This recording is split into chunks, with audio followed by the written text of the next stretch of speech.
হবে। এবার হিসাব করুন, যদি আমি 1000 ইউনিট রক্ত বিক্রি করি তাহলে 1000 ইন্টু 3 মাস আমাকে জেলে রাখবে। আইন বলছে, সুপ্রিম রাগ। তাহলে আমরা যদি রক্ত বিক্রি করে দিই তাহলে তৃণমূলের বন্ধুদের কাজ কি হবে? আমাদের বিরুদ্ধে মামলা করা, আমাদেরকে জেল খাটানো। মিথ্যা মামলা করছে, আপনারাই বলুন না যারা আছেন, মিথ্যা মামলা আমাদের নামে তো দিচ্ছে। তাহলে যদি রক্ত বিক্রি করি তাহলে সত্যি কথা, তাহলে মামলাটা টিকবে।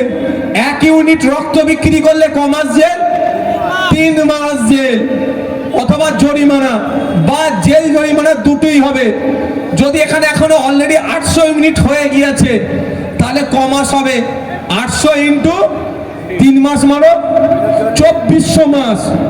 12 মাসে 1 বছর, 2400-কে 12 দিয়ে একটু ভাগ করো তো, ক বছর হচ্ছে দেখো তো।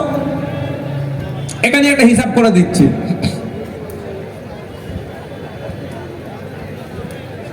ভাই 200 বছর হবে না কি গো? না 20 বছর? হ্যাঁ, এই দেখো খালি 200 বছর জেল হয়ে যাবে, লাইফ জেল তো। হ্যাঁ, 200 বছর জেল হবে, যেটা আইন হচ্ছে। আইন কি বলছি? 1 ইউনিট ব্লাড বিক্রি করলে 3 মাস জেল। আর যদি 800 ইউনিট ব্লাড বিক্রি করি ক মাস জেল হবে? 200 বছর।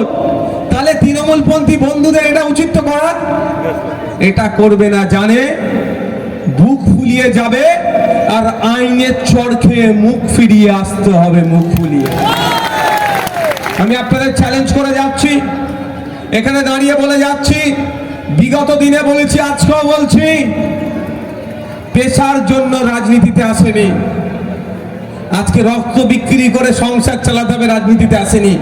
এখানে যারা আছে সব খোঁজ নিয়ে দেখো, জাহাঙ্গীর ভাই থেকে শুরু করে মেহনত করে খাই, ভোর 3টে উঠতে হয়, সবজি প্যাক করতে হয়।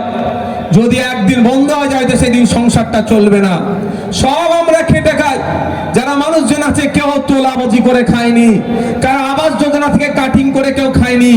মা বাপ জীবিত আছে, বাপকে মৃত দেখিয়ে বিধবা ভাতা তুলে খাওয়ার মধ্যেখানে কেউ নেই।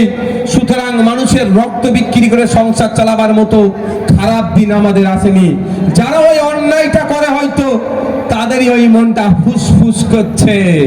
সে একটা গল্প আছে জানেন তো, অনেক বক্তারা বলে, অনেক ধর্মসভাতে হয় যে অনেক গভীর রাত্রিরে দুটো লোক একে অপরকে দেখে ফেলেছে। একজন ইবাদত করতে উঠেছে আর একজন চুরি করতে উঠেছে। ইবাদত কান্নেওয়ালাটা বলছে, মনে মনে করছে, ও আমার থেকে কত ভালো লোক, আমার থেকে অনেক আগে, আরো রাত্রে আগে উঠে ইবাদত করছে।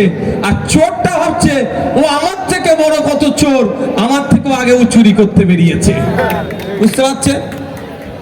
যে কাঠ খাবে সে আর বলতে লাগবে নাকি? দেখুন ভাই, একটা কথা,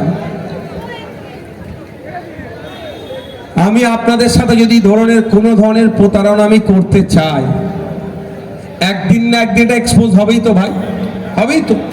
1 নম্বর কথা, তখন আপনি কি করবেন? খারাপ বলবেন, তাহলে অনেক দিন পরে হবে। আমি আপনাদের বলি, আপনাদের ভোটে আমাকে আপনারা যে জায়গায় পাঠিয়েছেন, আপনারা তো আর ভোট দিয়ে আমাকে শুধু ভাঙড়ের বিধায়ক করেননি, আপনারা ভোট দিয়ে আমাদের কোথাকার বিধায়ক করেছেন? আজকে রাজ্যের বিধায়ক করে দিয়েছেন। আপনাদের ভোটের জন্য আমি আজকে রাজ্যের বিধায়ক হয়ে গেছি। এবার আপনি বলুন, এই রাজ্যের যে বিধায়ক হয়েছি, এই সুযোগ তো আমাকে আছে তো লাভ মেরে অন্য জায়গায় চলে যাওয়া? হ্যাঁ, আমি আপনাদের ভরসা আস্থাকে বিক্রি করেছি, নষ্ট করেছি। ভরসা আস্থাকে যদি না নষ্ট করি, আপনাদের মনে হয় 1 ইউনিট রক্ত নিয়ে আমি কোনো খারাপ কাজ করব? আপনাদের মনে হয়?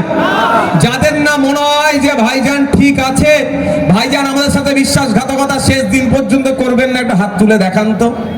বিশ্বাস করেন তো নাকি? হাতটা তুলে রাখুন, হাতটা তুলে রাখুন। বিশ্বাস করেন তো নাকি?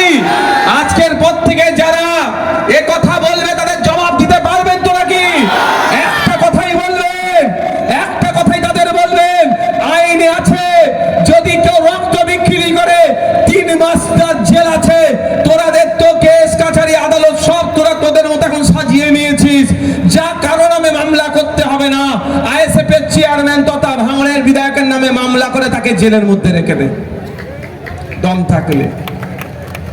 পারবে না।